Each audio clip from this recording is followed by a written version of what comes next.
প্রস্টেটের obstructive symptoms বা ভয়েডিং সিমটমসগুলি কী কী?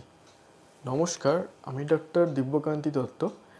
এর আগের ভিডিওতে আমরা আলোচনা করেছিলাম যে সিমটমসগুলি কী কারণের হয়।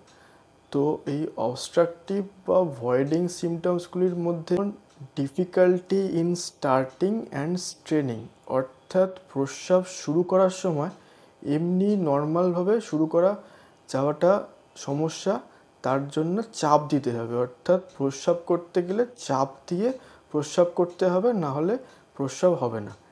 এছাড়া রয়েছে উইক স্ট্রিম, অর্থাৎ আগে যেরকম প্রবাহ হতো সেরকম প্রবাহ হবে না, তার বদলে প্রবাহটা অনেক কমে যাবে, যাকে বলা হয় সরু হয়ে প্রস্রাব হওয়া। এছাড়া রয়েছে ইন্টারমিটেন্সি, মানে কিছুটা প্রস্রাব বেরোলো আবার বন্ধ হয়ে গেল, আবার একটু প্রস্রাব বেরোলো আবার বন্ধ হয়ে গেল, এরমভাবে বারবার চলতে থাকবে যতক্ষণ উনি প্রস্রাব করছেন। অর্থাৎ কিছুটা হচ্ছে আবার বন্ধ হচ্ছে। এছাড়াও হচ্ছে ড্রিবলিং, অর্থাৎ শুধু শুরুতেই শেষ প্রবলেমটা নয়, শেষেও প্রবলেম। কীরকম না, একদম শেষে এসে ফোঁটা ফোঁটা প্রস্রাব অনেকক্ষণ ধরে পড়তে থাকবে।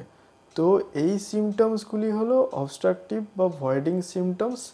নেক্সট এপিসোডে আমরা আলোচনা করব স্টোরেজ সিমটমস নিয়ে। নমস্কার।